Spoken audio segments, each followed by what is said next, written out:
ಮೊದಲಿಗೆ ಧರ್ಮಸ್ಥಳ ಬುರುಡೆ ಕೇಸ್ ವಿಚಾರಕ್ಕೆ ಸಂಬಂಧಪಟ್ಟಂತ ಒಂದಷ್ಟು ಡೆವಲಪ್ಮೆಂಟ್ಗಳು ಆಗ್ತಾ ಇದ್ದಾವೆ. ಮಾಸ್ಕ್ ಮ್ಯಾನ್ಗೆ ಆಶ್ರಯ ಕೊಟ್ಟವರಿಗೆ ಎಸ್ಐಟಿ ಶಾಕ್ ಮೇಲೆ ಶಾಕ್ ಕೊಡ್ತಾ ಇದೆ. ಬುರುಡೆ ಬಿಟ್ಟ ಗ್ಯಾಂಗ್ನ ಬೆನ್ನ ಹಿಂದು ಬಿದ್ದಿದ್ದಾರೆ ಈಗ ಎಸ್ಐಟಿ ಟೀಮ್. ಬುರುಡೆ ಗ್ಯಾಂಗ್ಗೆ ಬೆಳಗ್ಗೆನೆ ಶಾಕ್ ಕೊಟ್ಟಿದ್ದಾರೆ ಎಸ್ಐಟಿ ಅಧಿಕಾರಿಗಳು. ಉಜಿರೆಯಲ್ಲಿ ಇರುವಂತಹ ಮಹೇಶ್ ಶೆಟ್ಟಿ ತಿಮರೋಡಿಯ ನಿವಾಸಕ್ಕೆ ಚಿನ್ನಯ್ಯನನ್ನ ಕರೆತಂದು ಸರ್ಚ್ ಮಾಡ್ತಾ ಇದ್ದಾರೆ. ಸರ್ಚ್ ವಾರೆಂಟ್ ಅನ್ನ ಪಡೆದುಕೊಂಡೇ ತಿಮರೋಡಿ ನಿವಾಸಕ್ಕೆ ಬಂದಿದ್ದಾರೆ ಎಸ್ಐಟಿ ಟೀಮ್. ಮಹೇಶ್ ಶೆಟ್ಟಿ ತಿಮರೋಡಿ ಮನೆಯನ್ನ ಸರ್ಚ್ ಮಾಡ್ತಾ ಇದ್ದಾರೆ ಅಧಿಕಾರಿಗಳು. ಚಿನ್ನಯ್ಯನಿಗೆ ಆಶ್ರಯ ಕೊಟ್ಟಿದ್ದು ಜೊತೆಗೆ ಮೊಬೈಲ್ ಕಿತ್ಕೊಂಡಿದ್ದು ಅದೆಲ್ಲವನ್ನು ಇದೇ ಮಾಸ್ಕ್ ಮ್ಯಾನ್ ಚಿನ್ನಯ್ಯ ಬಾಯ್ಬಿಟ್ಟಿದ್ದ. ಅದರ ಭಾಗವಾಗಿ ಈ ರೇಡ್ ತಿಮರೋಡಿಗೆ ಈಗ ಶಾಕ್ ಆಗಿದೆ. ತಿಮರೋಡಿ ಮನೆಯಲ್ಲಿ ಮಹಜರ್ ಮಾಡ್ತಾ ಇದ್ದಾರೆ ಈಗ ಎಸ್ಐಟಿ ಟೀಮ್. ತಿಮರೋಡಿಯ ನಿವಾಸಕ್ಕೆ ಬಂದಂತಹ ಸಂದರ್ಭದ ವಿಡಿಯೋ ಗಮನಿಸ್ತಾ ಇದ್ದೀರಿ. ಈ ವ್ಯಾನ್ನಲ್ಲೇ ಅನಾಮಿಕನಾಗಿ ಬಂದಂತಹ ಮಾಸ್ಕ್ ಮ್ಯಾನ್ ಚಿನ್ನಯ್ಯ ಇದ್ದಾನೆ. ಆತನನ್ನ ಎಸ್ಐಟಿ ಅಧಿಕಾರಿಗಳು ಕರ್ಕೊಂಡು ಬಂದಿದ್ದಾರೆ. ಎಲ್ಲಿಗೆ? ಉಜಿರೆಯಲ್ಲಿನ ತಿಮರೋಡಿಯ ನಿವಾಸಕ್ಕೆ. ಕಾರಣ ಏನು? ಆತ ಸ್ಟೇಟ್ಮೆಂಟ್ ಕೊಟ್ಟಿದ್ದ. ನನಗೆ ಆಶ್ರಯ ಕೊಟ್ಟವರು ತಿಮರೋಡಿ, ಗಿರೀಶ್ ಮಟ್ಟಣ್ಣನವರ್ ಮತ್ತು ಜಯನ್ ಟಿ. ಜೊತೆಗೆ ನನ್ನ ಮೊಬೈಲ್ ಅನ್ನ ಕಿತ್ಕೊಂಡಿದ್ದಾರೆ. ನಾನು ಯಾರ ಜೊತೆನೂ ಮಾತಾಡಬಾರದು ಅಂತ. ಏನಾದರೂ ಮಾತಾಡಬೇಕು, ಯಾರ ಜೊತೆನಾದರೂ ಹೇಳಬೇಕು, ಏನೋ ಹೇಳಬೇಕು ಅಂತಂದ್ರೆ ಲಾಯರ್ ಮುಖಾಂತರವೇ ನಾನು ಫೋನನ್ನು ಈಸ್ಕೊಂಡು ಮಾಡಬೇಕಾಗಿತ್ತು. ನನ್ನ ಮೊಬೈಲನ್ನು ಕಿತ್ಕೊಂಡಿದ್ದಾರೆ ತಿಮರೋಡಿ ಅಂತ ಹೇಳಿರ್ತಾನೆ. ಆ ಭಾಗವಾಗಿ ಈ ರೇಡ್ ಎಸ್ಐಟಿ ಅಧಿಕಾರಿ ದಯಾಮ ನೇತೃತ್ವದಲ್ಲಿ ಮಿಂಚಿನ ದಾಳಿಯಾಗಿದೆ. ಈಗ ತಿಮರೋಡಿ ಮಹೇಶ್ ಶೆಟ್ಟಿ ಸಹೋದರನಿಗೆ ಎಸ್ಐಟಿ ಬಿಗ್ ಶಾಕ್ ಕೊಡ್ತಾ ಇದೆ.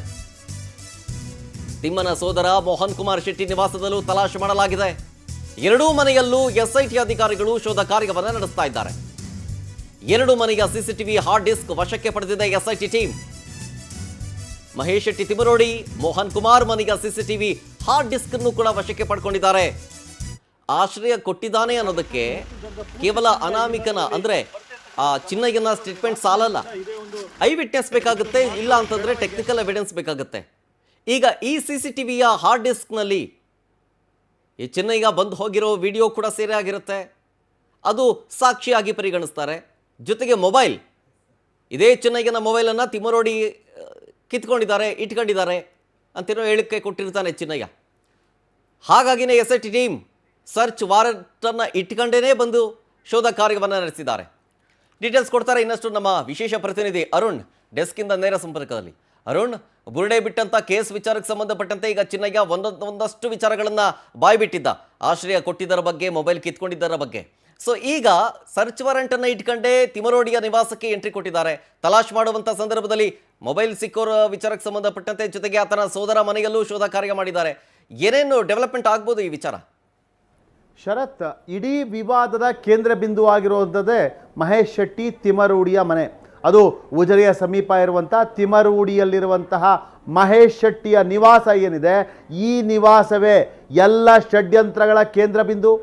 ಸ್ವಲ್ಪ ದಿವಸಗಳ ಮೊದಲೇ ಯಾವ ಅನಾಮಿಕಾ ಅಂತ ಹೇಳ್ತಿದ್ರಲ್ಲ ಚಿನ್ನಯ್ಯನನ್ನು SIT ಪೊಲೀಸರು ತನಿಖೆಗೆ ಒಳಪಡಿಸಿದಾಗ, ವಿಚಾರಣೆಗೆ ಒಳಪಡಿಸಿದಾಗ ಆತ ಕೆಲವೊಂದು ವಿಷಯಗಳನ್ನು ಬಾಯ್ಬಿಟ್ಟಿದ್ದ. ಅದರಲ್ಲೂ ಪ್ರಮುಖವಾಗಿ ತನಗೆ ಮಹೇಶ್ ಶೆಟ್ಟಿ ತಿಮರೋಡಿ ಅವರೇ ಆಶ್ರಯ ಕೊಟ್ಟಿದ್ದಂಥ ವಿಷಯವನ್ನು ಆತ ಬಾಯ್ಬಿಟ್ಟಿದ್ದ. ಆದರೆ ಯಾವಾಗ ಮಹೇಶ್ ಶೆಟ್ಟಿ ತಿಮರೋಡಿ ಚಿನ್ನಯ್ಯನನ್ನು ಸಂಪರ್ಕ ಮಾಡಿದ್ರು, ಚಿನ್ನಯ್ಯ ಯಾರ್ಯಾರ ಜೊತೆ ಸಂಪರ್ಕ ಮಾಡಿದ್ದ, ಈ ಎಲ್ಲ ಮಾಹಿತಿಗಳನ್ನ ಪಡ್ಕೋಬೇಕಾಗತ್ತೆ. ಹಾಗಾಗಿನೇ ಪೊಲೀಸರು ಆ ಚಿನ್ನಯ್ಯನ ಬಳಿ ಇದ್ದಂಥ ಮೊಬೈಲನ್ನು ಕೇಳಿದಾಗ ತನ್ನ ಹತ್ರ ಮೊಬೈಲೇ ಇಲ್ಲ ಅಂತ ಮೊದಲು ನಾಟಕ ಆಡ್ತಾನೆ. ನಂತರ ಹೆಚ್ಚಿನ ವಿಚಾರಣೆಗೆ ಒಳಪಡಿಸಿದಾಗ ನನ್ನ ಹತ್ರ ಮೊಬೈಲ್ ಇತ್ತು, ಅದನ್ನು ಮಹೇಶ್ ಶೆಟ್ಟಿ ತಿಮರೋಡಿ ಅವರ ನಿವಾಸದಲ್ಲಿ ಅದು ಅವರು ಕಿತ್ತಿಟ್ಕೊಂಡಿದ್ದಾರೆ ಅಂತ ಹೇಳಿಕೆಯನ್ನು ಕೊಟ್ಟಿದ್ದ.